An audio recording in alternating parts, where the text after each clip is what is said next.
I have certain things that I stand for, certain things that I believe in, and if you don't like it, you tell me to go to hell. I think that's your God given right as a fan. It's one of those deals where I'm that one guy who is outside of that realm of good guy, bad guy. I'm just me, and it elicits a response, both positive and negative. John.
From my atop the battlements of CaptainCurmudgeon, where I guarantee you will tap out before the end of this monologue.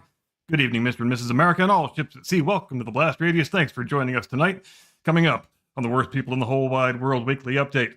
Actually, as far as YouTube is concerned, and as far as the denizens of the internet wrestling community are concerned, there is only one worst person in the whole wide world today, and his name is Paul Levesque, Hunter Hearst Helmsley, Triple H, Mr. Stephanie McMahon. He's got more names than most people do, but he's only got one job title: Chief Content Officer of World Wrestling Entertainment, WWE to its friends, though some of us still slip up once in a while and call it the WWF, which is evidence of two things. One, we are old, and two, we still haven't forgiven those godforsaken pandas for winning that naming rights battle 25 years ago. But that digression aside, John Cena had the final match of his storied career last night on Saturday night's main event, and John Cena lost. He didn't just lose, he tapped out right in the middle of the goddamn ring to a devastating vice-like sleeper hold applied by my favorite current pro wrestler, Mr. Walter Hahn, stage name Gunther, der Ring General to his friends. And the live crowd in our nation's capital didn't like that very much at all. How bad was the crowd reaction? Bad enough that I remarked to Lady Curmudgeon, you know what? I think this crowd might riot.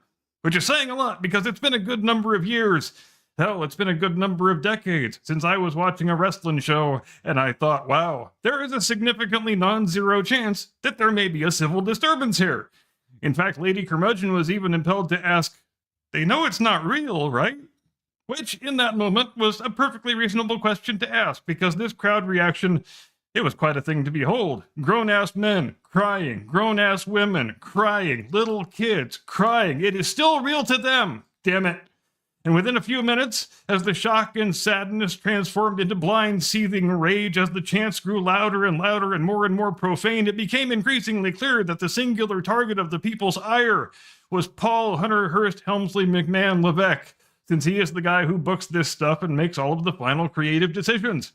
And in a world where there is precious little unanimity to be found anywhere on any subject, There's been near total unanimity, not just inside the arena last night, but throughout the social media ecosphere and the YouTube peanut gallery, that the booking of John Cena's career-ending match by Mr. Helmsley McMahon Levesque, or as CM Punk once famously called him, the doofus son-in-law, was not just misguided, not just offensive, but goddammit, it was a downright intolerable act of moral calumny. And in the subsequent 18 or 19 hours or thereabouts, pretty much no one has dared to utter a single contrarian word against this conventional wisdom.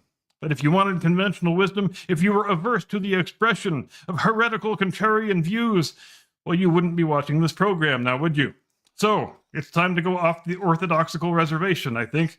It's time to stomp a mud hole in the ass of conventional wisdom and walk that son of a bitch dry. It's time to climb up to the top rope and plant a Macho Man Randy Savage style flying elbow directly into the sternum of online groupthink.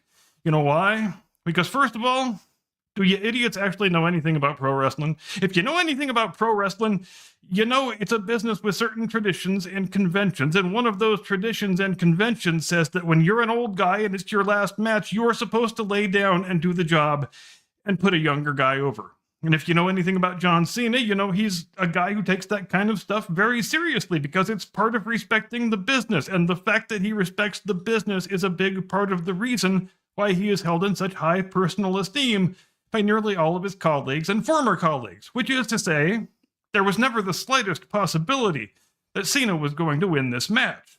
The fact that they worked a match that succeeded in convincing the live crowd and the TV audience that there was a chance of any other result is a credit to Cena, and it's a credit to Gunther, and it's a credit to the road agent who booked the match, and whether anybody likes it or not, it's a credit to Paul Hunter Hearst Helmsley, Triple H McMahon Levesque, the doofus son-in-law. Now, I've heard a lot of people say today, YouTubers in particular, that, look, I'm cool with Gunther going over. I understand the tradition. I understand respecting the business. That's all well and good. But it's the submission finish that I can't get over. I just can't abide the fact that they made Cena tap out in his last match. And for those people, I have 6 words. Dude, stop being such a fucking mark. I guess that's 7 words. Never mind. The point being, nobody made Cena do anything. But you think he had no involvement in the booking of the match? You think they just handed him a script and said, do this or else, like he's some third-year mid-card jabroni? Pull your damn head out of your damn ass. And look, I know how YouTube works, and wrestling YouTube especially. You get more views and better engagement numbers if you scream and yell and act pissed off and rant and rave about how Paul Hunter Hearst Helmsley McMahon Levesque, the doofus son-in-law, is the most inept booker that ever lived. I get that. Hell, sometimes I even agree with it. WWE hasn't had a very strong year in 2025. I would go so far as to say it has really sucked ass in some respects, and much of that has to be laid at the door of the guy who runs the creative side of things. He is where the buck stops. But at the same time, let's maybe stop rage baiting for just a moment and try to be realistic. If Cena didn't like the finish they wrote, do you really think they would force him to go through with it? I mean, like how? What are they going to do? Threaten to fire him? It's his retirement match, for Christ's sake. If he didn't like the finish, it would have been changed. For all we know, he came up with the finish himself. But the people in the arena last night sure weren't in the mood for that sort of pragmatism. That is for damn sure. Especially not when the whole roster came out from the locker room after the match to give to the ring to give Cena a tribute after the match had ended, accompanied by Mr. and Mrs. McMahon Levesque, the idiot daughter, and the doofus son-in-law. Hat tip once again to Mr. Punk. I think if I remember correctly, when they came out, the crowd was already chanting bullshit, bullshit. But as soon as they saw Triple H, after letting loose a thunderous cascade of boos, the chant switched to fuck you, Hunter. And then it switched to you fucked up, you fucked up, you fucked up. And there might have been a third chant in there that I don't recall, but it was something along those same lines.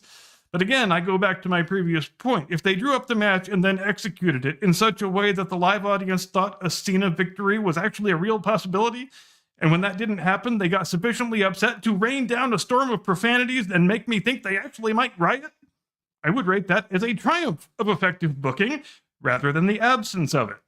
After all, isn't the whole point of this particular artistic idiom supposed to be to elicit a strong emotional response from the viewing audience? And don't you do that by you do not do that by always giving the customer exactly what they want. That's just not how any of this works. If the good guy always wins, if the villain never prevails, there is no tension and there is no drama. This is true for every mode of narrative performance art that has ever been devised by the minds of men. But speaking of villainy, I'm going to drop another little bit of heretical analysis on you that wildly contravenes the conventional wisdom, and it has to do with that John Cena heel turn that happened back in January of this year. The standard orthodoxy says the heel turn was an utter failure and it was a pointless thing to have done, but I don't think that's correct. I think if you didn't turn John Cena heel for 3 or 4 months during his retirement year, he wouldn't have finished his career being as universally beloved as he wound up being in the actual event. I think a significant portion of that Washington crowd last night would have been rooting for him to lose and cheering for Gunther if they hadn't done it. Because people are entirely too quick to forget that at the start of this year, that whole dynamic of let's go Cena, Cena sucks, that dichotomy was still in full effect, just as it's been for the last 15 years. As part of the story of Cena's whole career, the fact that for the majority of it, the vast majority in fact, he was just as reviled by one half of the audience as he was beloved by the other half. Let's go Cena, say all the little kid voices. Cena sucks, say all the grown man voices. This was the dynamic that prevailed in every arena for every show from 2005 to 2020. The little kids loved him for being a traditional 1980s style white meat babyface, and the grown-ups hated him for the exact same reason. They said, what the hell is this shit? We don't want good guys and bad guys. We want the Attitude Era. We want morally ambiguous anti-heroes. And that portion of the audience was never going to accept Cena. They were never going to appreciate him and cheer for him at the end of his career if you never turned him heel. Was the heel turn a failure on its own merits? Well, of course it was, but it was never supposed to be a success. That's not what it was about. They didn't turn Cena heel because they thought there was any possibility of him being good at heelishness. That was never going to happen. He's not a natural heel, and he was never going to be effective in that role. The reason you needed to turn him heel and keep him heel for a few months was so that everybody could boo him and get all the antipathy out of their system. And then when you turn him back into a babyface, which they did right before Cody Rhodes took the title off him at SummerSlam, then for the first time in his career, he is a babyface for the whole audience. After they turned him babyface again, we never heard the Cena sucks half of the traditional chant anymore. We only heard the let's go Cena half of it. If you want the guy to retire as a universally beloved figure who's appreciated by everyone, the only way to accomplish that is by temporarily turning him heel. And I'm really quite amazed that so few people who fancy themselves so highly attuned to the intricacies of this industry and this art form seem to understand that. As it happens for me and Lady Curmudgeon, this year is the first year since probably 2002, 2003 that we have regularly watched wrestling for a whole calendar year. So we've seen the John Cena farewell tour pretty much from start to finish. And here comes another wildly heterodox opinion. I think it's probably the one thing, including the heel turn, that everybody thinks was such a dismal failure that WWE actually got right in 2025. We have been watching Monday Night Raw since most weeks, since it debuted on Netflix.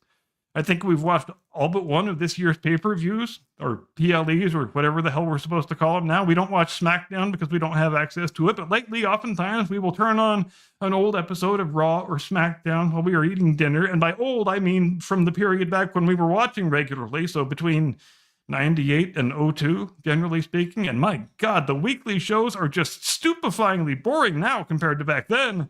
Back then, how did they open the show?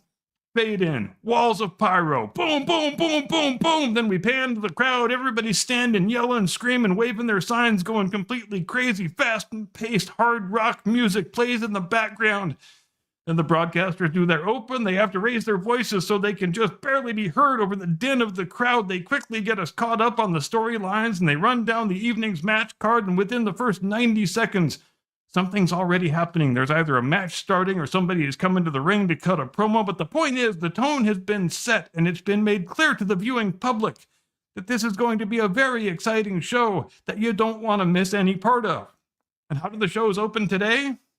They try to present it like it's a regular sporting event instead of pro wrestling. Fade in, exterior shot of arena. Here's this guy walking into the building.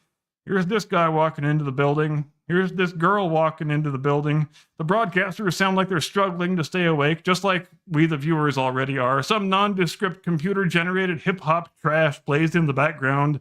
Nothing has happened that would cause anyone to feel a single pang of excitement or anticipation. We're going to have this match tonight, and this match, and this match. None of the matches will advance any of our storylines, but they will all last at least 10 or 12 minutes so that we can take at least 2 in-match commercial breaks. advertising on the ring canvas, advertising on the turnbuckles, advertising on the ring posts, advertising on the tables, and commercials. I know some people like to point out that the in-ring action is generally of a higher quality today than it was 25 or so years ago, and that's probably true, but here's why it doesn't matter. 25 years ago, you had a lot of really short matches, sometimes under 4 or 5 minutes, but every match served a narrative function and did something to advance a storyline. And that matters more than work rate and execution and whether you can do a perfect freaking reverse moonsault. Again, this is not a sporting event. It's pro wrestling. Sometimes people make fun of Vince McMahon for coining the term sports entertainment, but that's what it should be. Nobody cares how well you can perform the moves and sell the moves if none of it is serving any narrative function or doing anything to advance any storyline. The other night we were sitting there watching, I think it was the 3rd ever episode of SmackDown from the summer of '99. We're at the 37-minute mark and Lady Curmudgeon says, "More stuff has happened during the first half hour of this show than we see happen in 3 or 4 weeks of Monday Night Raw here in the year 2025. And she is not wrong. I feel like the people who run the company would do well to watch the old shows once in a while so they can understand what they are doing so drastically wrong. Triple H, the doofus son-in-law, he shouldn't even need to watch the old shows. He was on them. He was one of the stars, but maybe he needs his memory refreshed. Who knows? Or maybe this is all a function of the fact that the company is now being run by a corporate board of directors instead of a pro wrestling promoter. Maybe if all the revenue targets are getting hit, maybe if enough affluent rubes with no standards and no self-respect keep shelling out $5,000 for tickets to god-awful shows where nothing memorable happens, the suits at corporate HQ are happy and satisfied. They probably don't watch the shows anyway. Anyway, I'm done. That's all I've got. Congratulations to John Cena on a fine career. We wish him the best of luck in his future endeavors, to use a bit of WWE speak. Thank you, ladies and gentlemen, for your kind attention. This has been the WPWWWU for the 14th of December in the year of our Lord Alfred Hayes 2025, and I now, mercifully not a moment too soon, transmit you into the custody of my distinguished colleague, your illustrious co-host, the one and only, your friend and mine, Mr. Caucasian Sasquatch. Tactical nuke incoming!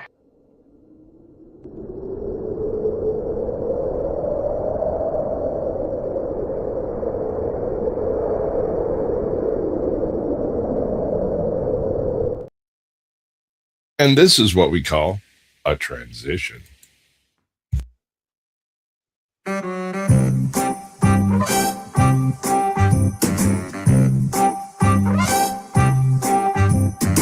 I'm dreaming of a woke Christmas where nothing's white, not even snow, where we won't be missing, who won't listen to the wacky left-wing politics they should know. I'm dreaming of a woke Christmas with every angry tweet I write. Mayor Trump supporting parents miss their flight, and may zero of your Christmas guests be white.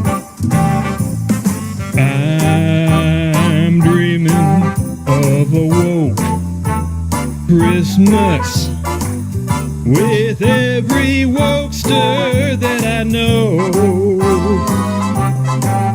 We'll spend the whole day hissing and slandering and dissing our relations whose ideas cause us woe.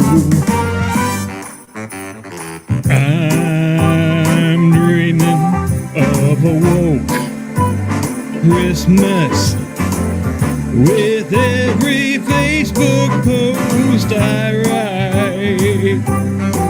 May you freak out over every perceived slight, and may zero of your Christmas guests be white.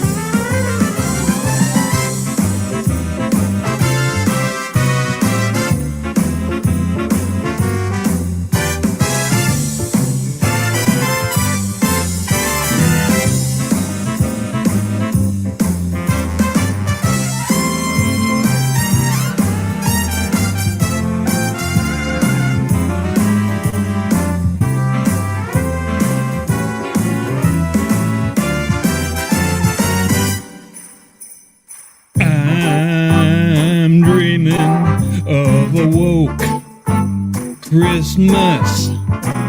With every Instagram I write, may you weep each day for the Palestinians' plight, and may zero of your Christmas guests be white.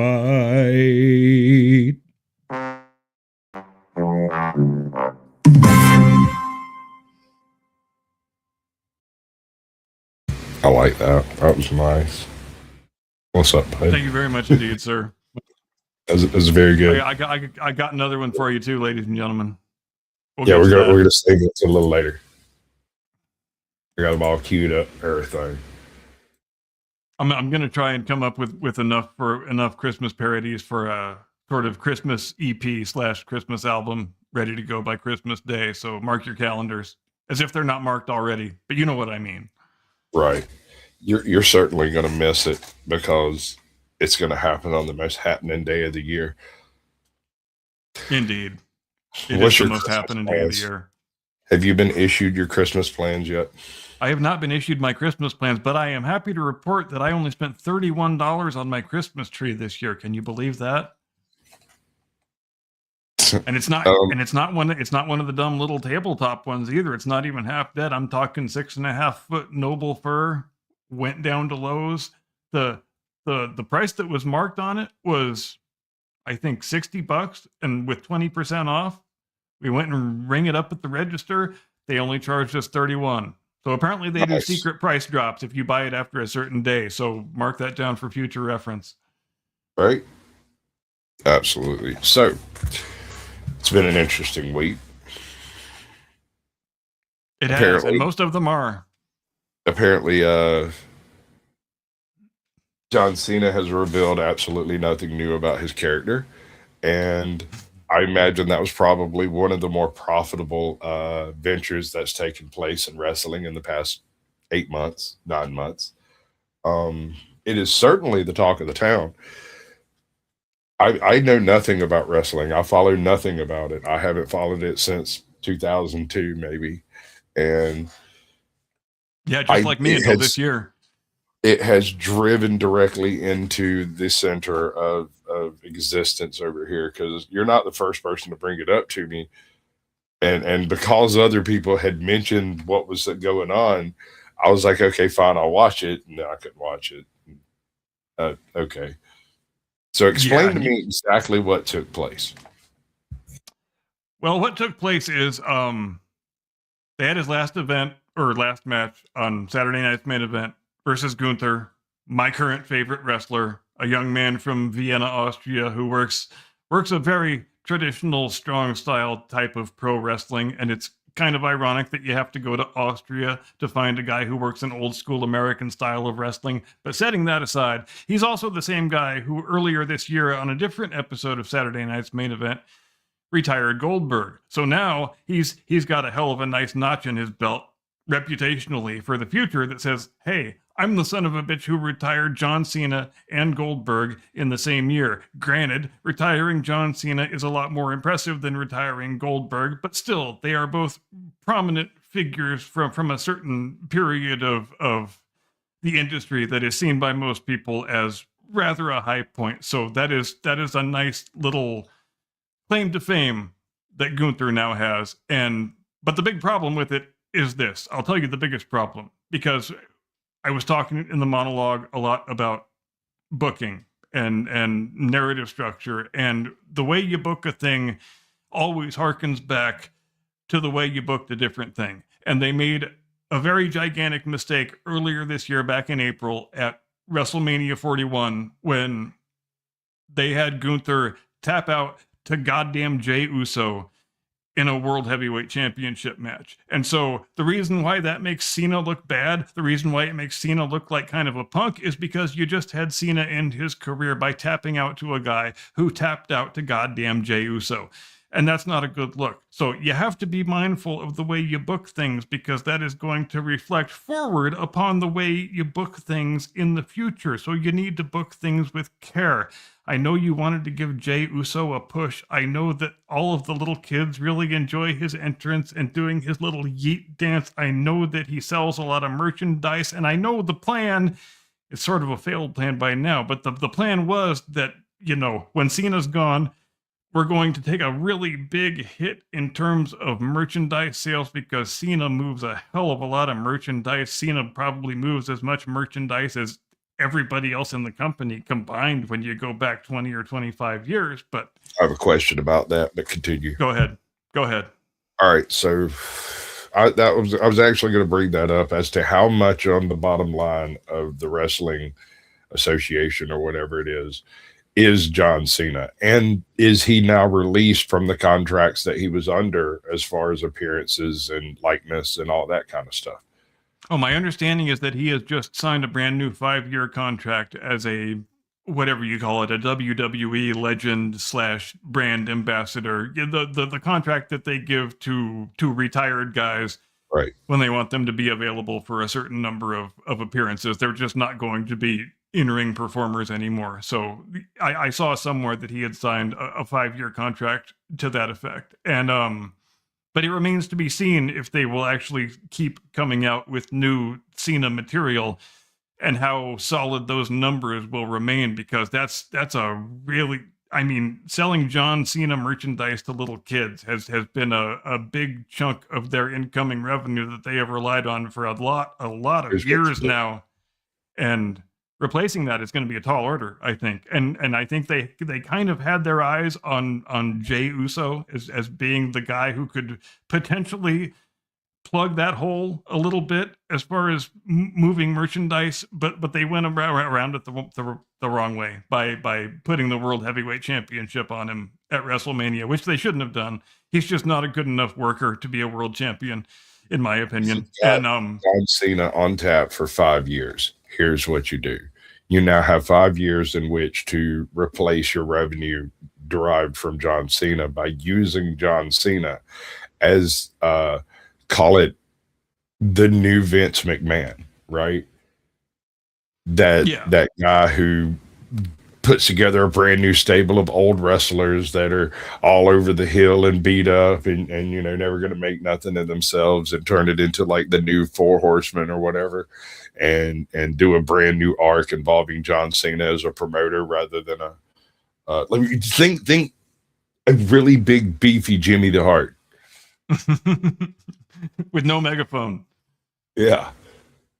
I don't know. The trouble they're going to have is they are not going to have John Cena on TV every week going to the ring in his brand new John Cena t-shirt and John Cena hat and John Cena wristbands and John Cena little towel, because this year-long retirement tour, they really milked that thing for absolutely everything it was worth, because every city they went to every week, they had all new different Cena gear. It started out in Europe and then it came over here, and every single city, they've got the new Cena gear. It's in the color scheme of the local sports team, whatever the biggest local sports team is, and everybody just can't buy enough of them. And you see the crowd shots and all the little kids are wearing it. Half of the adults are wearing it.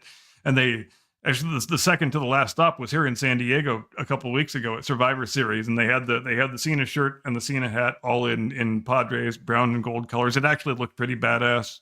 I actually would probably wear one of those shirts if you want to pin me down. But I can't even conceive of the amount of revenue they brought in on Cena retirement tour merchandise this year. And that's, my God, they might actually have to release wrestlers because they're going to take such a big revenue hit on Cena merchandise. And I think that might not even be an overreaction. They might have to downsize the roster because it's going to be that big of a revenue hit, I imagine.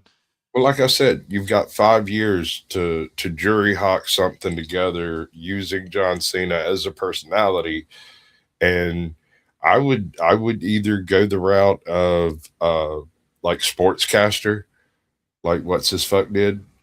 You could do any number of things, really. And yes, I don't see him being a good sportscaster, though. I don't see him explaining it on the fly well. He seems to do better with a script.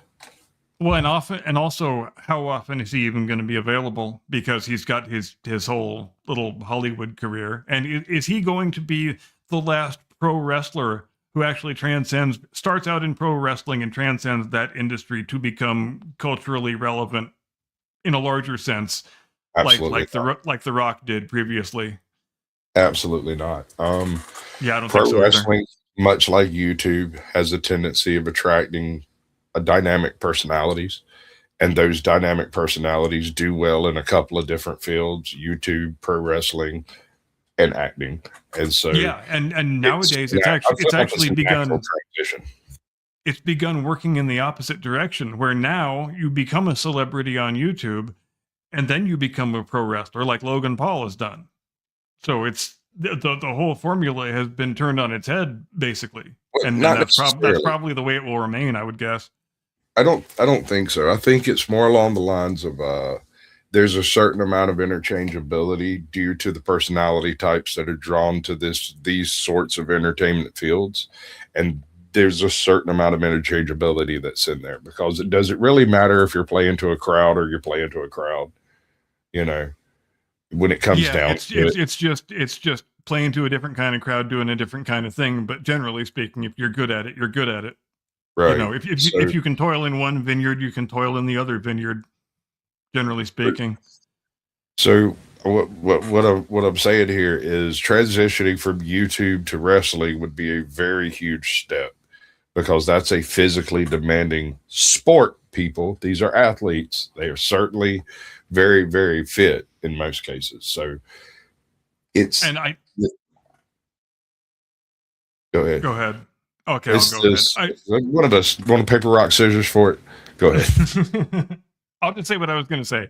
I know a lot of people dislike Logan Paul really intensely, and that's all well and good, but I could not be more impressed with the quality of professional wrestler that he has turned himself into. And you can't get to the level that he has gotten to without working your ass off and being really dedicated to the craft. And I think it's impossible not to give him a lot of credit for having done that, because I think he works really great matches. The match he worked with Cena during the retirement tour, I can't recall offhand which pay-per-view it was at, which PLE it was at, I guess we're supposed to call him now, but it was just about it was the second best match that Cena had during his last year. And I think it was a credit to Logan Paul, because Cena, let's face it, he's a guy of a certain age now, and the best match you're going to get out of him is when he's working with a much younger guy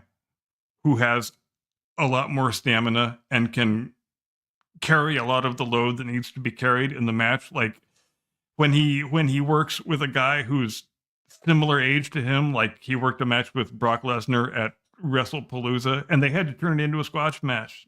They had to make it a 5 or 6 minute match and have Lesnar go over in hardly any time at all, because they're both in their late 40s and they just are not able to work, a 25, 30, 35 minute match anymore.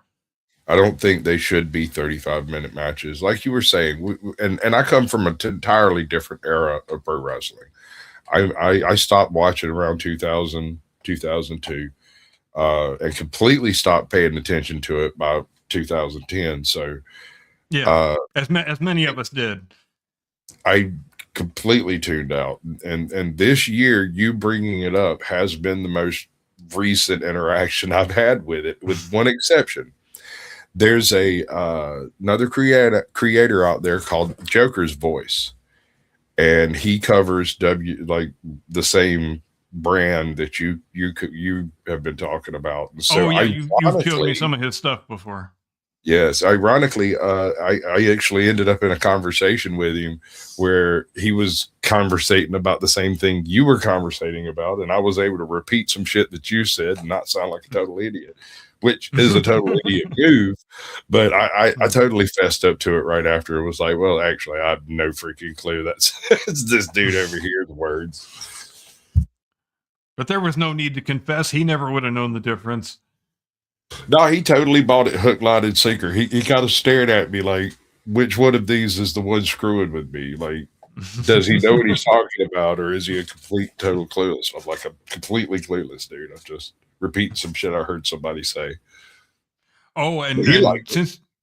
since you were mentioning, you know, celebrities who gain their celebrity toiling in other vineyards and then try to enter the pro wrestling sphere, it made me think of that idiot Travis Scott. And I don't know if you've heard anything much about this story or not, but Travis Scott was, who apparently is some rapper. I don't know who the fuck he is, but apparently he's some big, famous, hugely influential album selling rapper. And he was involved at WrestleMania this year. He was actually involved earlier than WrestleMania at the event where Cena first did his heel turn, which was Elimination Chamber in January. The Rock came out and Travis Scott was with him, and they came out to the ring and sort of were the co-engineers of the Cena heel turn, and then Travis Scott punched Cody Rhodes in the head really hard and burst his eardrum, and didn't score himself many points with management when he did that. But however,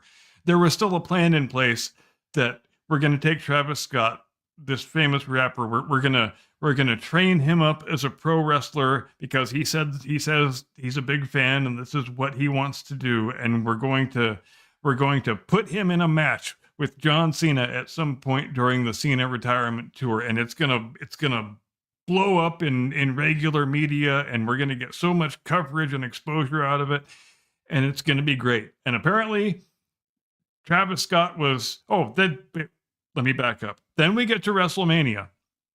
And the expectation is Cena's he's got the belt. He doesn't have the belt yet, but it's a title match against Cody Rhodes. He's already working heel. And the expectation is that The Rock and Travis Scott are going to make another appearance similar to the one they made during the initial heel turn back at Elimination Chamber. But they get nearly all of the way through the WrestleMania main event on the Sunday, and out comes Travis Scott without The Rock. Travis Scott takes about 78 minutes to saunter down to the ring to interfere in whatever way he plans on interfering in the match. All of the air goes completely out of the crowd.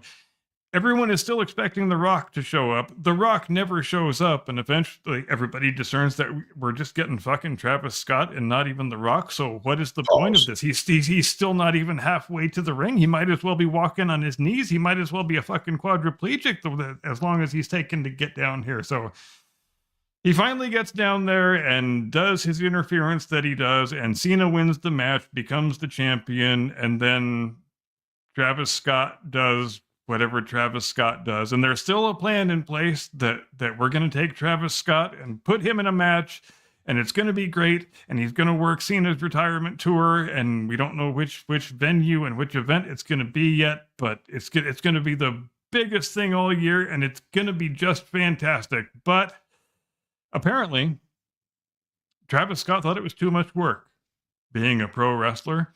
He did apparently put in some of the training that he was expected to put in, but they were actually to the point of having the press conference scheduled where it was supposed to be announced that Travis Scott is going to work a match, and it's going to be on this day at this place and this event, and Travis Scott doesn't show up for the press conference where he is supposed to be announced as an in-ring competitor.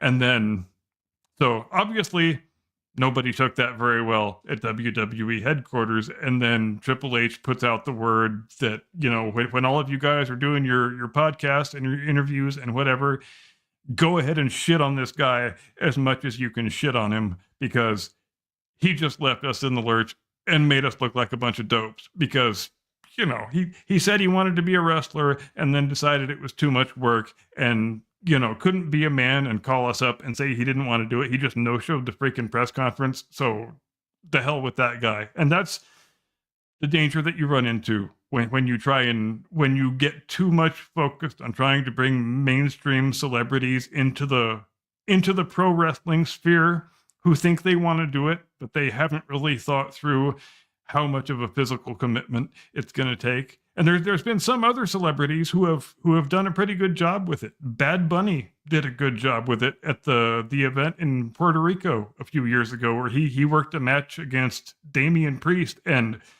he did so well he almost looked like a pro wrestler. I mean, he was. And Jelly Roll worked a match this year where he didn't do all that bad, and he actually refused to win that match because he says, I'm a fan of this industry, and I know there's no way, storytelling wise, that I should win this match, so I demand to lose. And that tells me this guy gets it. He understands what we're doing here, and so I guess there's a possibility that they're and he apparently lost a whole shitload of weight just so that he could have his in-ring debut, and I think that impressed everybody at WWE HQ to the point where and the match came off well enough that apparently they're going to have him work again. But no Travis Scott. God damn it. Travis Scott is a bitch, and that guy can go to hell as far as they're concerned.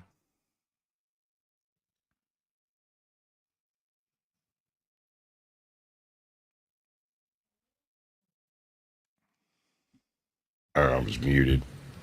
My bad.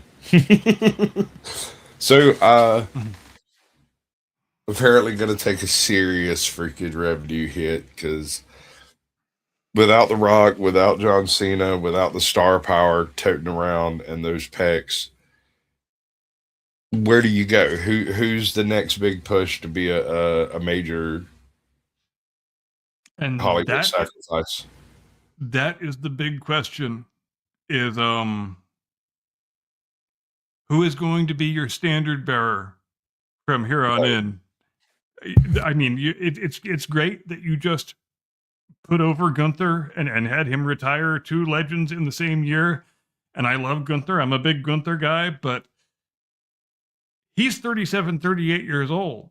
So, and I know guys are working at a higher level to more advanced ages these days, but you need to start developing your people sooner than they are. Your 2 current world champions are 40-year-old Cody Rhodes and 46-year-old CM Punk. I mean, you can ride those horses for right now, but you can't depend on them being around 5, 6, 7, 8, 10 years ago. You need to start grooming guys before they're 30, and they have the hardest time doing that lately, and it's going to start becoming a really big problem. I use the example of Braun Breaker, who is he's the son of Scott Steiner, who you might remember from back in the day when you were paying attention, back in the 90s and whatnot. No, Rick Steiner, not Scott Steiner. Pardon me. But there's a guy, one of the few guys in the company currently, who probably does have the potential to be a main event guy who could carry a banner for the company, but he's already 34 years old. And you're still just kind of beating around the bush with him, dicking around, just having him in stables, doing whatnot, just not giving him the push he needs, because you need to find out if he can be that guy who is the guy who's going to carry the company. You need to find that out one way or the other. But you can't wait until he's 34 years old. Let's compare this. 34 years old, that's the age that Steve Austin was in, 1997? When he was on top of the industry and just becoming, right, the biggest star there has ever been in pro wrestling anywhere ever. And you can't wait this long. And they had already, built him up for a few years before that when they had brought him into the company. But you can't wait until guys are in their mid-30s to find out if they're going to be the guy. And it's the same thing they were doing with Jey Uso, who I was talking about before, he's already 40 years old. He's been in the company for 15 years, and you're just getting around to putting the title on him and figuring out that he can't carry that load, and he's not cut out to be the guy who carries the company. You need to start doing this shit when guys are in their 20s. Don't you? Early 30s at the latest. Yeah, that was one of the reasons I stopped watching wrestling at the point in time I did, was because that was during a really weird transition period between an older stable of wrestlers and a new stable of wrestlers that were being brought in. And the older wrestlers were kind of going to different venues rather than wrestling each other like they had been doing. And so they're kind of sprinkling their star power a little bit thinner around this particular venue. Yeah, and the more years Most that go ahead. most of the most of the wrestlers that I had been watching up to that point either retired due to medical issues and whatnot, and I'm speaking of like Chris Benoit and a couple of others in that theme, or were basically too old, like you said, to do decent length matches, and I wasn't interested in watching Hulk Hogan slowly die in the ring, you know. Yeah. And Ardent Party brings up NXT, which is a good thing to bring up. And a lot of the top guys in the company right now, Roman Reigns and Seth Rollins, to name the two most obvious examples, were part of the first wave of guys that they brought up out of NXT about 12 or 13 years ago, I guess. And but it seems like they're not doing it as quickly as they used to do it anymore. It seems like they are sort of letting guy. It's almost like they're treating NXT more as a separate promotion now, rather than a developmental area where you cultivate guys to bring up to the main roster. I mean, they bring in guys from other promotions and stick them in NXT and let them languish in NXT for years, and some of them eventually just leave and go off to AEW or TNA or Ring of Honor or wherever the hell they go. It seems like that pipeline isn't being maintained as attentively as they once maintained it, and I'm not sure what the explanation for that is. Like last night at Saturday Night's Main Event. Last night at Saturday Night's Main Event, they had a champion versus champion match with Cody Rhodes versus what's his name, Obafemi, who I guess is the current NXT champion. I'm not sure how old he is or how long they've had the title on him, but he sure looks like a guy who's ready to ascend to the main roster and probably warrants an opportunity. And maybe you shouldn't have waited this long to give him that kind of chance. Maybe we need to see more of what we saw last night, which I guess was something that Cena recommended, which was that I'd like to see main roster guys having matches against NXT guys. Let's put them on a big stage, see how they perform, see what they can do, and then if they acquit themselves well, then let's bring them up, because I think he's highly attuned to the fact that we have to have some kind of a pipeline where we new blood. Yeah, we need to bring in young guys and develop them. And because seriously, when you take the entire roster that they've got right now and eliminate everybody who's over age 40, you don't have a whole hell of a lot of guys left.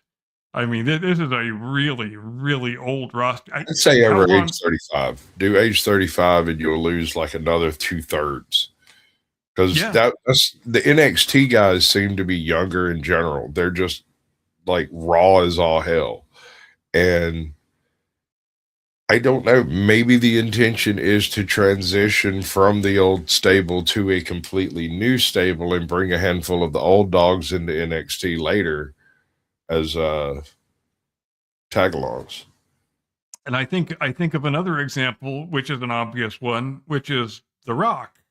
I think The Rock was 27 years old the first time they put the title on him. And he became such a huge, massive star that he was off and gone for Hollywood by the time he was 31, 32. So imagine if you had waited until that guy was in his mid-30s to start cultivating him and seeing if he's potentially a main eventer, you would have wrecked that guy's entire life, and you would have wrecked your company. You would have wrecked the biggest star of all time. You have to be willing to take a chance on younger guys, I think, and the risk aversion here is just really going to kill him. I mean, 46-year-old CM Punk, 46-year-old Brock Lesnar, 46-year-old AJ Styles. You've just retired Cena, who's 47, 48, and you've got a whole bunch of guys in that age group, and you just can't have a roster that's so top heavy in terms of age. I don't think it's going to come back. And go ahead.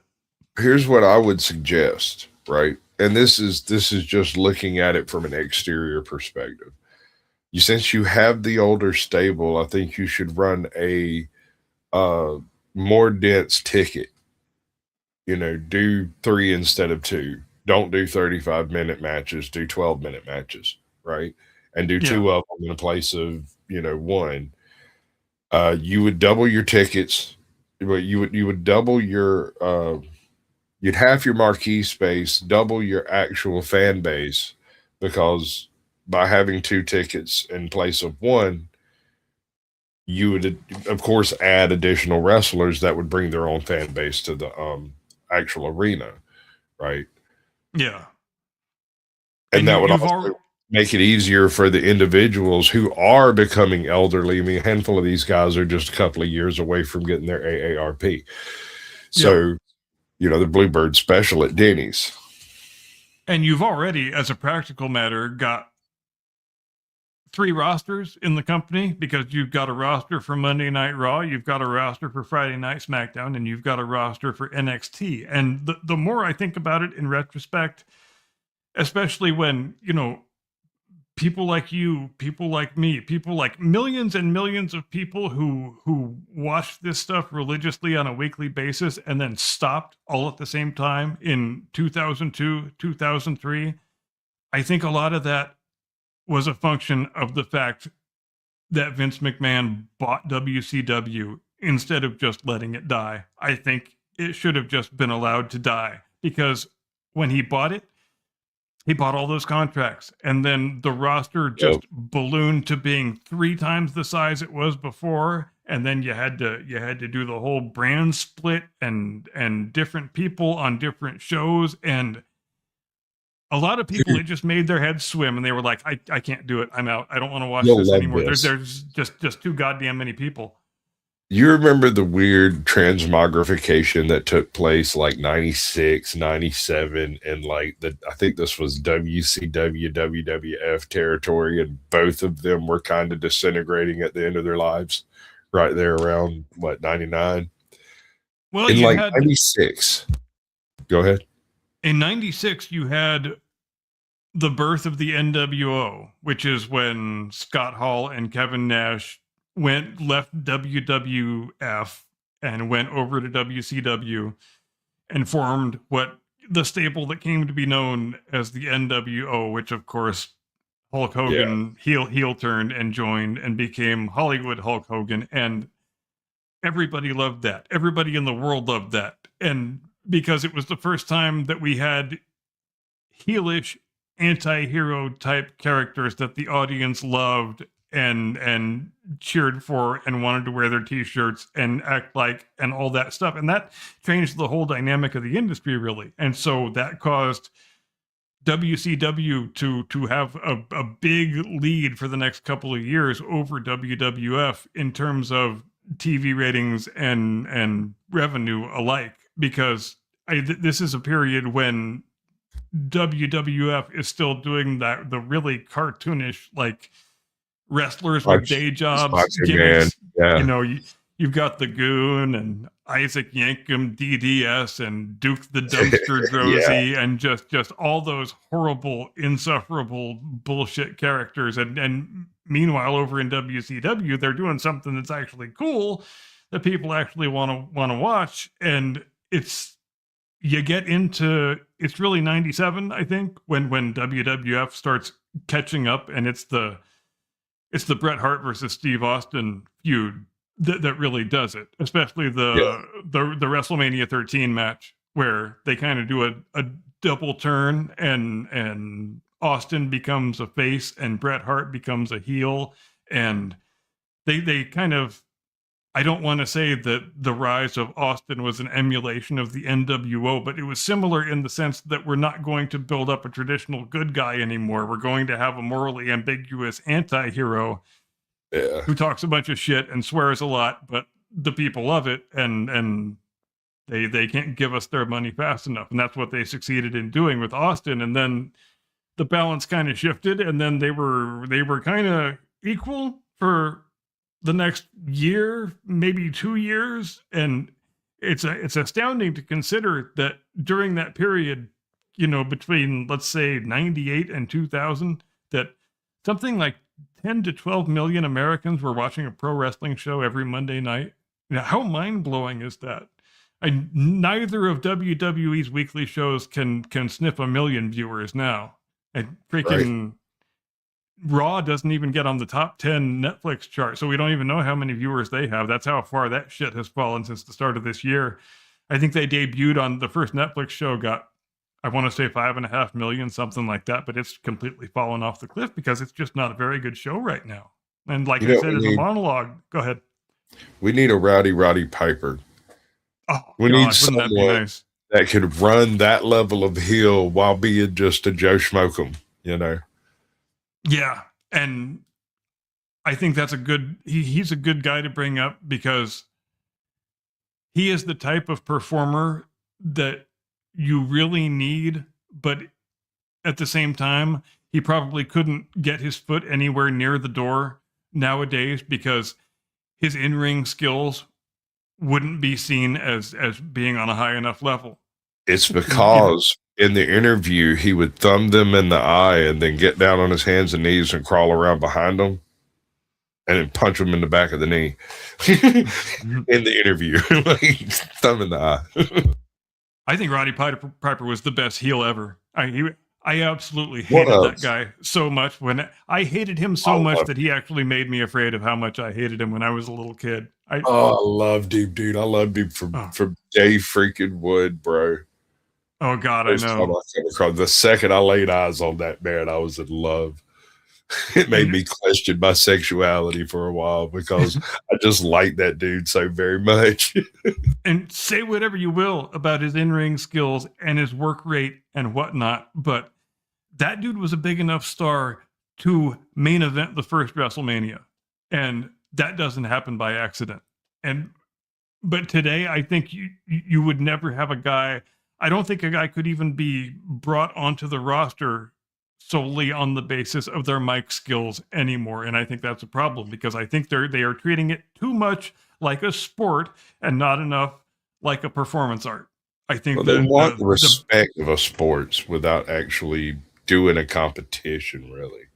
Yeah, I think that balance is really getting lost, and imbalanced, I guess, is the best word to use. And it's to the detriment of the industry because they're trying to present it like it's any other old sport, but it's not any other old sport. It's pro wrestling. It has its own set of rules. It has its own way that you have to present it in order for people to be interested in it. And in-ring skills, doing the moves, selling the moves, that's all well and good, but that's not enough to carry the program because the in-ring action has to be advancing a storyline and be in service of a narrative, or else it doesn't matter. I mean, it's just technical free-for-all. Yeah, just to name one example, let's say Hulk Hogan versus Ultimate Warrior, WrestleMania 6. That was far and away the biggest goddamn wrestling match in the history of the world up until that time, which was 1990, I think. And neither of those guys will ever be accused of being a great in-ring technician, but it didn't matter because the fans, you had successfully gotten them so invested in the storyline and the narrative and the idea that this is unprecedented. We're going to have babyface first versus babyface, champion versus champion, our two biggest stars going up against each other. And I don't think there's one actual wrestling move in that entire match. And it didn't matter. It didn't matter to me when I was 16. I was excited the entire time because I was so invested in the story. And they're running the ropes, and maybe there's the big boot and the leg drop and the splash and a couple of punches, and that's it for the technical in-ring exercises that got done in that match. And it was still the biggest thing ever, and nobody in the audience cared. Nobody watching on TV cared because they were invested in it because you told the story well. All right, I'm going to read this because I believe it needs to be mentioned. Now you got me remembering Ricky the Dragon Steamboat, Bam God, Bam I love me some Steamboat, King Kong Bundy, Sky Lolo, Brutus the Barber Beefcake, and the Rockers, the Killer Bees. You got any more, bro? Ricky the Dragon Steamboat versus Randy Macho Man Savage at WrestleMania 3 is one of those rare matches from back in 1987 that still stands up today perfectly well on its own merits, even in today's world where, you know, being an in-ring technician is valued so much more today than it was back then. That was a match that it can't be overstated how great that match was and how ahead of its time it was. Just for the solely for the fact that there were so many near falls in it. It was not standard practice back in those days to have 1, 2, kick out, 1, 2, kick out, 1, 2, 18 or 20 times in the same match. And those guys did that. And the reason they were able to pull off that match and make it look so incredibly good and make it such a work of art that still stands up almost 40 years later was because Randy Savage was such an incredibly meticulous practitioner of his craft. And he scripted that entire match move by move by move, which wasn't standard practice. It still isn't standard practice today. Standard practice is, we know how long the match is supposed to be. We know what the finish is. We know if there's any big spots that go in the middle. But other than that, we call it in the ring based on the reaction of the crowd, and that's just what we do. But Randy Savage didn't want to do this match that way. He said, we want to make this match the best freaking match ever. And he knew he could have a match like that with Ricky Steamboat because Ricky Steamboat he's was a that damn unit, good. bro. That man's balance, his coordination, his hand-eye, his ability to go into the air and luchadori the match without any transition time needed, his ability to do flips, backhands, front hands, kip-ups, the whole freaking nine as far as all that, in combination with Macho Man Randy Savage, right? Come on, dude. And so Savage, he scripts that entire match, and he gives each move a number, and he gives a copy to Steamboat, and he spends the whole 3 weeks before the match quizzing him constantly. What's spot number 14? What's spot number 26? What's spot number 8? And if Steamboat got the answer wrong, he would make him go all the way back to the beginning and recite all the spots in order. And because you went to that much work, look at how that match turned out. It's still one of the best matches ever. It's a match that is difficult to outdo. Not just because of the quality of the two performers that were in it, but because of the incredibly meticulous amount of preparation they put into making it that good. I think my most hated wrestler was Jerry the King Lawler. For whatever reason, I did not like his brand of promo. I don't think I ever saw Lawler in his prime. I really never understood the appeal, but like I said,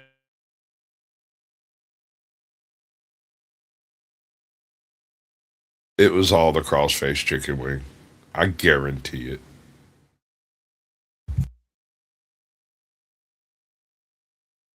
I think we lost you, bud. You skipped out on us. Bob Backlund. He was the master of the crossface chicken wing.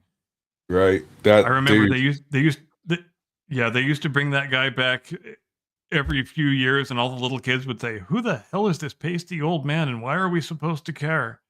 Right. But hey, I think back in the 70s, they had the title on that guy for 5 or 6 years. He had one of those title reigns that was like Bruno Sammartino length. Well, if you ever been put in a crossface chicken wing, you understand why. Dude, that thing is fearsome. I've used it twice in bar fights and rode homeboy out of there safely. Yeah, it's one of those rare pro wrestling moves that is also a shoot wrestling move. Yeah. You get a crossface chicken wing on somebody, they're going to do whatever the hell it is you tell them to do. You can whisper it in their ear while you're doing it, or put them to sleep. It's your choice. Their choice. Lanny Poffo. Oh, wow. Ardent Party's pulling out all the deep cuts. Right? Nah, dude. He's good people.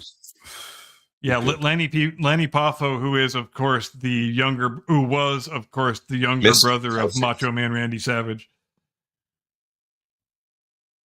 And Absolutely. I never even knew that until years later. And then you go back and look at them, and there's such an incredibly strong resemblance between the two of them. But it never occurred to me. Never would have guessed Right. until I found Coach out after they were Wackers. both retired. Like, wow, they really do look a lot alike, don't they? I always liked the Steiner brothers. Oh God, me too. Just That anything they were in, I didn't care. I don't know why. I think there's one of WWE's YouTube channels called WWE Vault, and just a month or two ago, they put up a match. I can't quite remember the name of the event. I think it was WrestleFest or something like that, but the year was 1994, and it was Bret and Owen Hart versus Rick and Scott Steiner. And I watched the match, and I shit you not, that is the absolute best no gimmick tag team match I have ever seen in my entire life. I just all four of those guys completely on top of their game, just working their asses off. And you know what I really like about that match, and all matches in particular? I like pro wrestling matches that contain sequences of legitimate mat wrestling.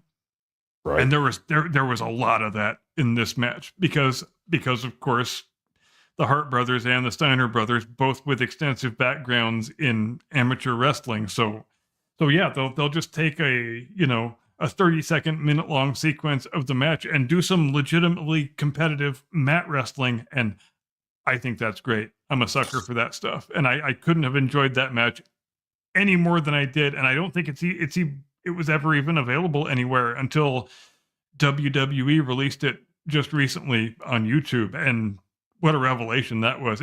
Anybody I want a within the moment of sound of my voice silence. who enjoys this art form should go and what? Let me go try and find a link for it right now, actually, because I want A to do the moment of people a favor. silence for Mick Foley and all the characters he played.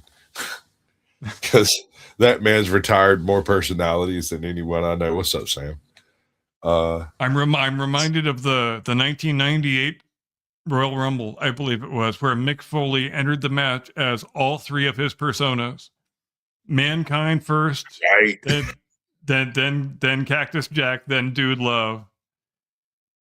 Dude Love. Oh my God.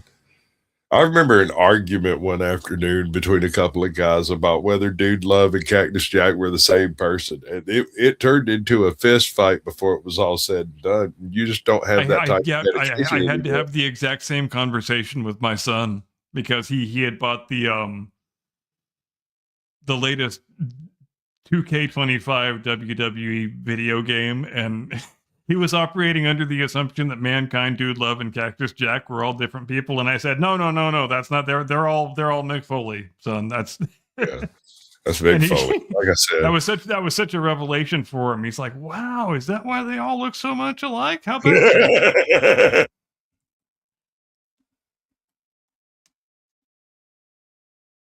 Yeah. He just takes out his partial. Yep. Oh wow. All right, I found that match. I'm gonna drop the link in the chat. All right, bud. Back chat or front chat?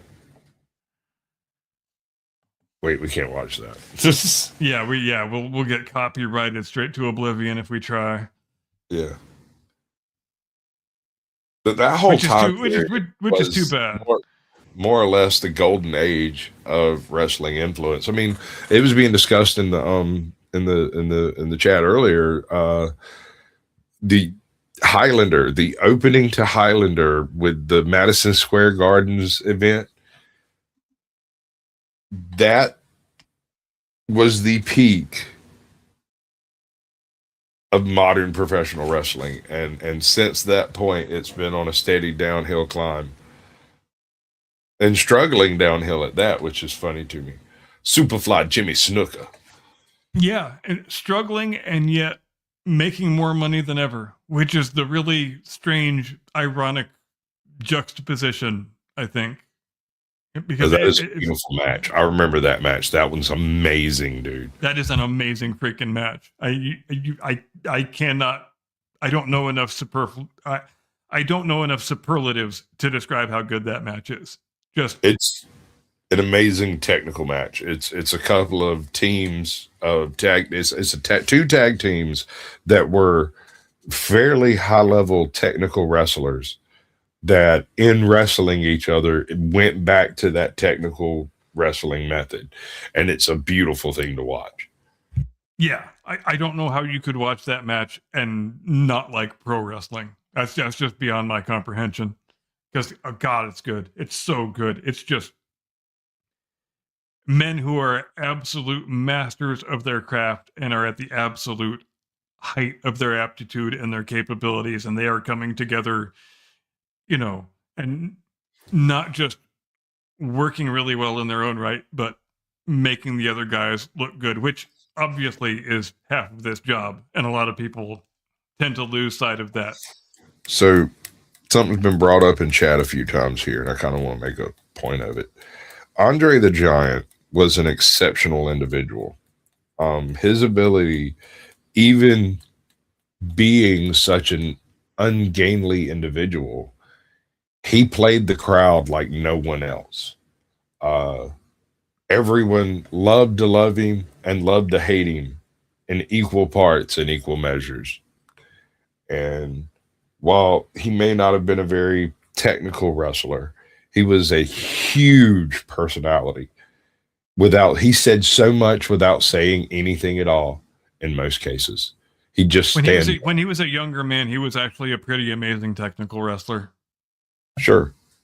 But I'm just saying when he blew up, when he got huge, we're talking 5 to 6 years before the Princess Bride, before he was, horrifically injured and was still doing some technical wrestling. His ability to like just toss people around was epic, bro. And being able to do it and not hurt people was really the trick. And that reminds me of another match that I saw not long ago that they put up on WWE Vault, which was I think it was the first match that Andre and Hogan ever worked with each other. I want to say it was 77 or 78, an outdoor match at Shea Stadium, and Hogan was actually working heel at that time. It was before he left the company, and then he comes back in '84 as a babyface, and they put the title on him, and then Hulkamania happens. And then they when they did the feud for WrestleMania 3 and built up to the big Andre Hogan match at the Silverdome, where it was commonly stated that Andre hasn't lost a match in 15 years and nobody has ever body slammed him, but both of which were complete and total bullshit. But I'm a 12-year-old kid at that time. I don't know the difference. I don't even know Vince McMahon owns the company. I just think he's the play-by-play broadcaster guy. How the hell do I know any better? But yeah, they had actually faced each other more than a few times previously, I think in a few different promotions, and I watched that match, and boy, it really puts a different perspective when I think for most people the only time they've ever seen Andre versus Hogan is the main event of WrestleMania 3. But man, Andre was really a thing to behold back before he was crippled, because by the time you get to 87 and WrestleMania 3, granted, it was the biggest match, the biggest event ever in the history of the industry up to that point. But it's easy not to realize, if you don't know any better when you're watching it, that Andre is already a shadow of himself, and they really put that whole feud and that match together for him so that he could get a really big payday while he was still able to stand on his feet and get in the ring and just do really anything at all, because that's only about a year and a half before he wasn't really able to have matches anymore. And it's been mentioned in chat, and I want to bring it up. Okay. Rey Mysterio Jr., brother. Oh, hell yeah. That's another one of them, like Ricky the Dragon Steamboat, where if you've got a good counter, he's athletic enough and capable enough to make a really, really good match out of it.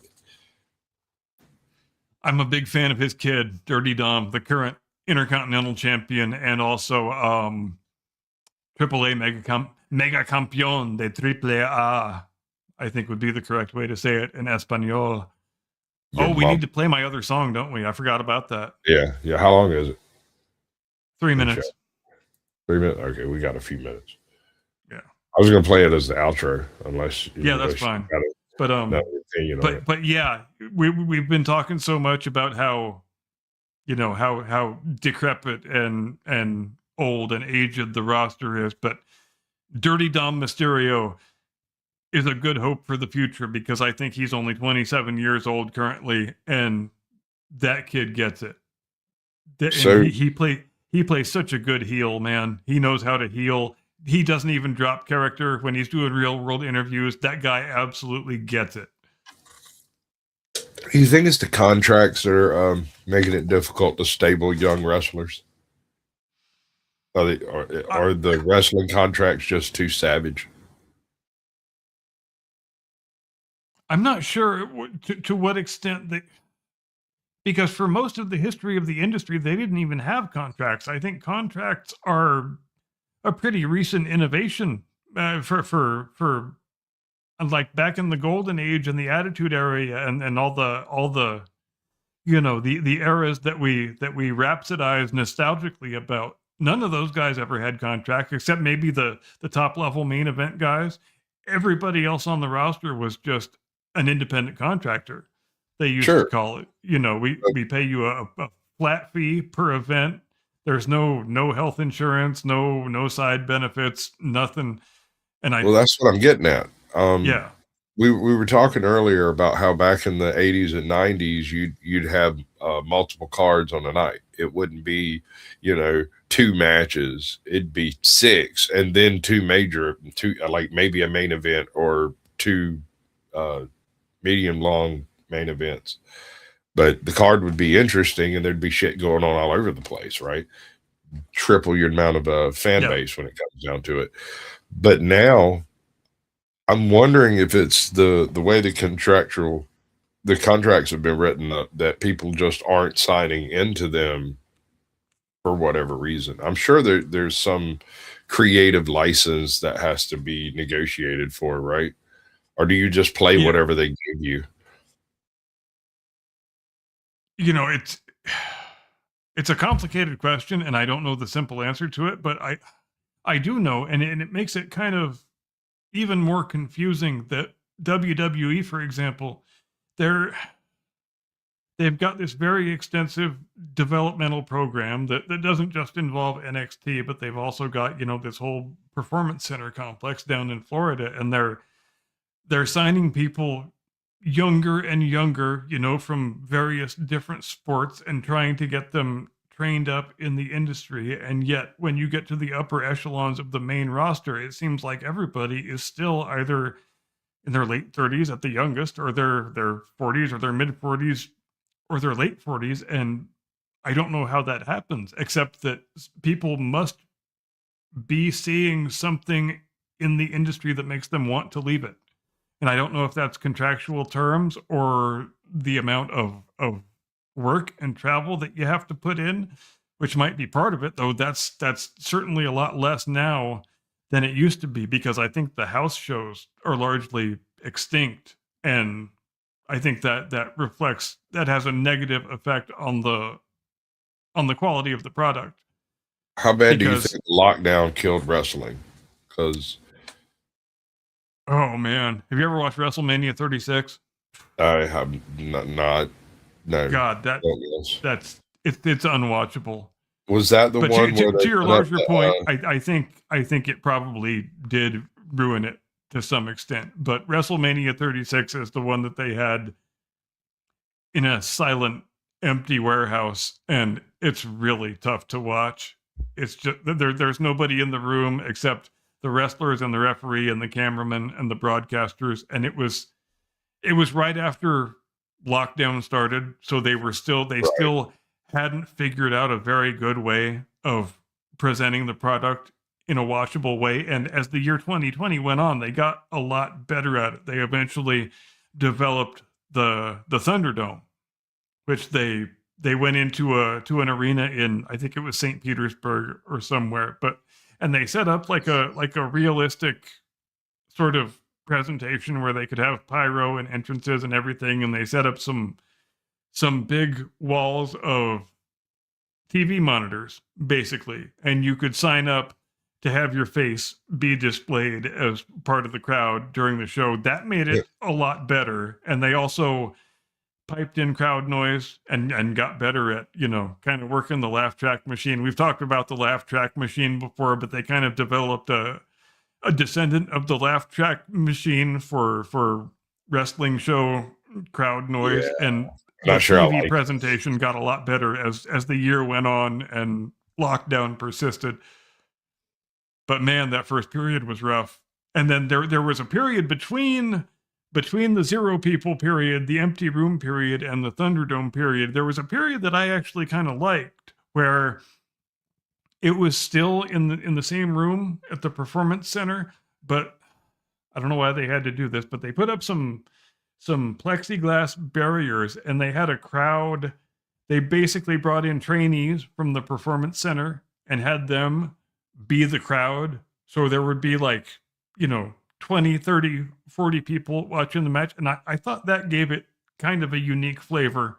Like you're watching some little tiny independent territory show in a high school gym out in flyover country somewhere. I thought that period was kind of cool. I didn't mind that very much. I thought that was about the best they could have done in the circumstances. Could you imagine being one of the people getting the tickets there at that point there? They want you to go be in a crowd? That's crazy. Yeah.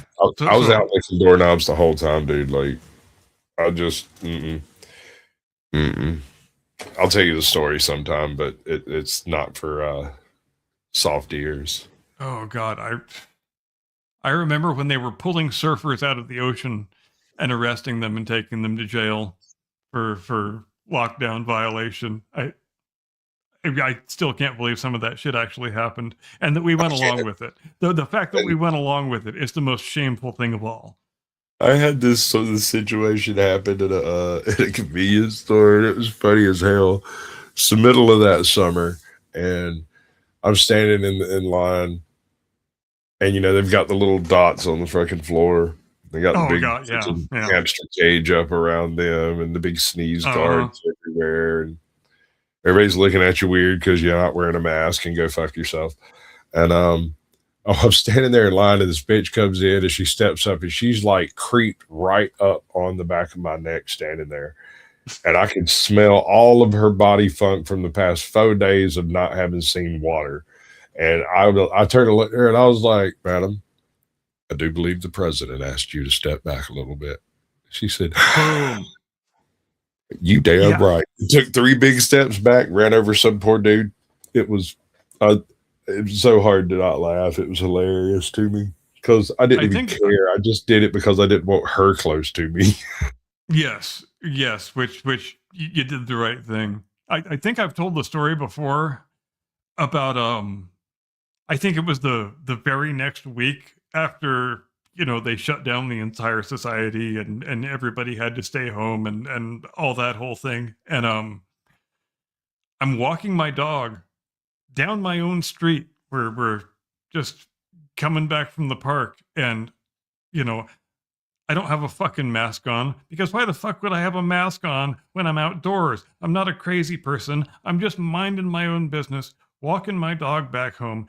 This maniac swerves over to the side of the road, almost runs us over, almost goes up on the curb and everything, fucking rolls his passenger window down and screams at me, "Put a fucking mask on, you son of a bitch."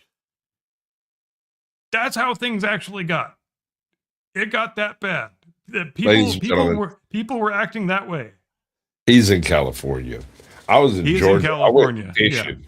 No shit. I went fishing just about every single day of that madness. I just happened to purchase a pole right before all that started. And I looked at my wife and I'm like, if they're going to try to lock me in the house, I got to go somewhere, right? She's like, she paused her game, turned and looked at me and goes, "Sasquatch, where are you going?" "I'm going to go fishing." "Is this like when your dad used to say he was going fishing?" No, I'm actually going to go fishing. He's like, okay. And I went and what I would do is I'd go get a buddy of mine who doesn't drink, and we'd ride down to the creek, drown a worm for like 5 or 6 hours. I'd get shit faced, and he'd drive me home. And even still, right up to the present day, I still occasionally see maniacs driving on the freeway by themselves with face diapers on. And which I predicted at the time, right when the whole thing first happened. I said, I guarantee you, mark it down right now. This is going to permanently break some people's brains, and they will never recover from this. And I would have preferred not to be right, but I was right. So I want to be perfectly clear about one thing. There are some people out there with compromised immune systems who have every right to wear whatever makes them feel better, right? Anything at all. If you want to carry a chicken foot around with you and you think it protects you from evil spirits, I'm fucking good with it. Like, fine. As long as it don't stink and make me barf, we're good. You know? Yes. On the I other reserve hand, the right to laugh at you and call you a maniac. Sure. But on the other hand, if you're using it as some sort of a virtue signaling status flex, you can suck my left nut and make my right one jealous. Well, yes, and especially if you are demanding that other people behave just as irrationally as you are, that's when we have crossed a line that I am not going to cross. Right. All right, so we're at about that time, bro. You want to do the thing, and I'll follow it up. Should I do the thing, and then we'll do the song? Right. Ladies and gentlemen, thanks ever so much for joining us here on the Blast Radius tonight. We sure do appreciate your kind attention. I thought we had a very pleasant pro wrestling discussion. That was kind of nice. I enjoy all the pro wrestling discussions we have. Well, I enjoy all the discussions we have in general because we always have good discussions, don't we? You're going to enjoy my parody of Feliz Navidad by Jose Feliciano right now, which is entitled Bad Christmas because they're deporting me. And granted, the subtitles are in Spanish, but the title of the song is the translation. So just keep that in mind if you have any uncertainty about that. We hope you have a great day and a pleasant tomorrow and an edifying rest of your week. We will see you back here next Sunday evening as we always do, 8 Eastern, 5 Pacific. Until then, take care. We'll see you next time. Get off my lawn. This is called a transition.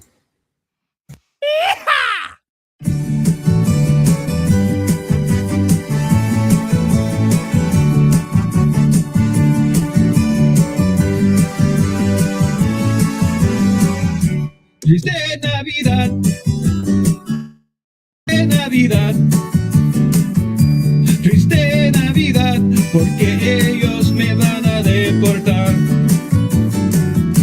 Triste Navidad, triste Navidad, triste Navidad, porque ellos me van a deportar. Don't wanna go back to Cuernavaca. Don't wanna go back to Cuernavaca. Don't wanna go back to Cuernavaca from the bottom of my heart. Don't wanna go back to Guadalupe. Don't wanna go back to Guadalupe.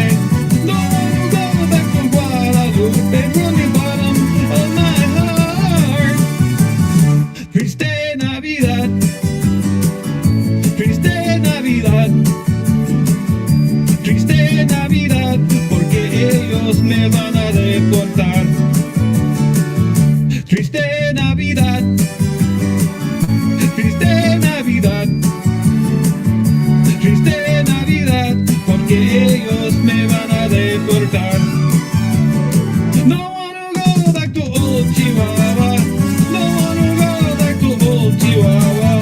No wanna go back to old Chihuahua from the bottom of my heart. Don't wanna go back to Hermosillo. Don't wanna go back to Hermosillo. Don't wanna go back to Hermosillo from the bottom of my heart. Triste Navidad.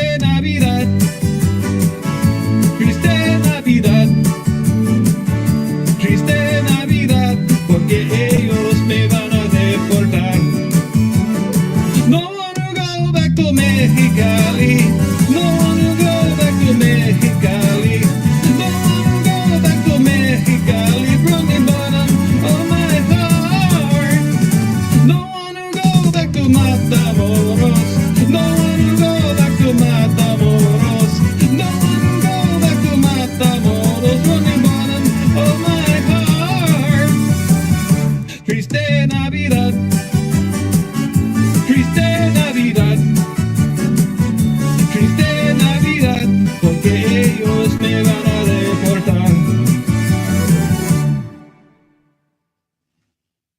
Y'all have a lovely evening and a Merry Christmas. Goodbye.